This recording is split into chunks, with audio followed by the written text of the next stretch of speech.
За энэ хурд өнөөдөр зарлагдсан гол шалтгаан Монгол Улсын ерөнхий сайд асан Санжинбаяр гэдэг хүн 18 оны 4-р сарын 10-ны өдөр одоо 2461 дугаар ангид хоригдсон. Энэ Монгол ардын бүгд мэдж байгаа.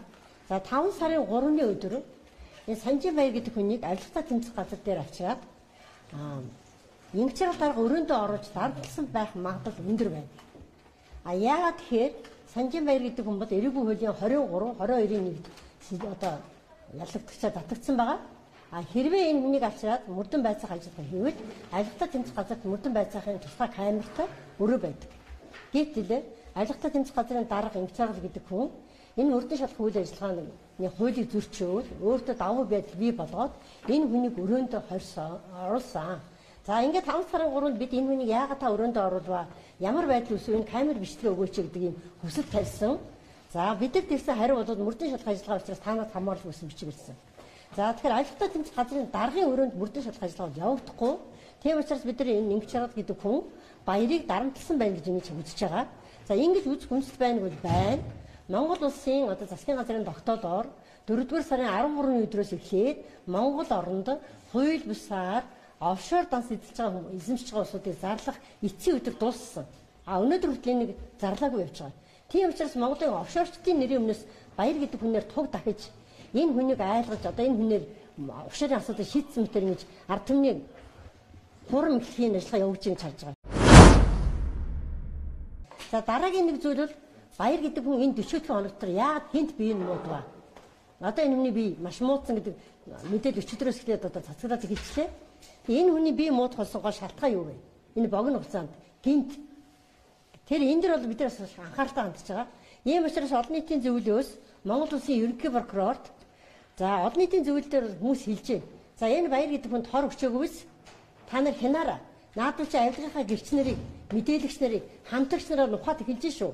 Энэ дээр та нар хянахгүй бол ажиллах хэрэг байхгүй шүү гэсэн ийм одоо ард түмний уур хилэн бидрэл орж эхэллээ, ирж эхэлж байна.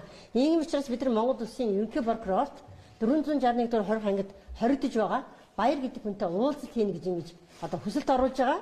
За Баяр гэдэг хүн өөрөө би хинтэй ч уулзахгүй ямар зэрэгэл авахгүй гэдгийг өөрөө хэлээгүй. Энийг Баяр гэдэг хүний нэрийн өмнөөс зарласан байгаа. Тэгэхээр бид юу гэж харж байгаа гэхээр Баярын нэрийн өмнөөс ийм мэдэгдэл хийгээд энэ хүнийг нийгмээс тусгаарлаад ямар нэгэн одоо авилгалынхаа том гэрчийг устгах гэж байгаа юм шиг үстэй гэсэн энэ хардлагыг биднэрт төрүүлж байна.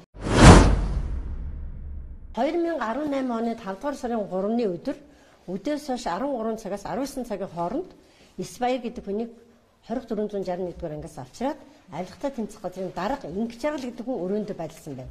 Тэгээд тэр бичлэгээ өгөхгүй байгаа учраас бид нар ингэчрал даргаыг авчирч Баяр даргаыг болоод маш хүчтэйгээр дарамтлсан байна гэж харж байгаа. Өөр хүнс хард хүнслээ юм. Өөр хард хүнс энэ хүн бол одоо дөнгөж 61 нас хүрч байгаа хүн ийм одоо хөл дээрээ зогсож чадахгүй юм гинтээ маш хурдтайгаар ингэ бие муудаж байгаа нь бас хард хүнс бас болж байгаа. Тэгээ хинтэйс уулзуулахгүй байгаа нь. Ер нь энэ Баяр гэдэг хүн яг одоо баасан зогсоод асуудал ярьж байгаатай адилхан өөрөө зогсож чад. За би уулзалт авахгүй. Би эргэлт авахгүй. Би хинтэйс уулзахгүй. Миний бие муу байна гэдэг ингэ ярьж байвал бид нар хинч хардахгүй шүү дээ. Гэтэл огт энэ хүн харж ирээгүй. Тэр ихтгэл Баяр гэдэг хүнийг яаж аль шүүх хурлаар ороод ямар хүмүүс ямар машин цуулгаад 461 рүү авчирсан ч бидэрт одоо нууц байгаа.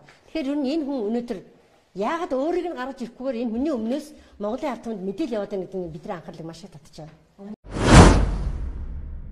Яагаад дарамтлах хүнчт байна вэ гэхээр офшорчдын асуудал өнөөдөр чив чимээгөө дарж байгаа учраас энэ хүн ерөнхий сайд байсан Монгол Улсын одоо ерөнхий сайдаас өнгөж маш их мэдээлэлтэй. Тэгэхээр тэр офшорчдын мэдээлэлтэй Баярыг одоо өөрийнх нь гэрч мэдээлэх баримт нотгот байсан улсуудыг устгуулахын тулд Баярыг устгуулж иж офшорчд бас энэ ялаас мутрах тийм үндэс байж болзошгүй шаарж байгаа.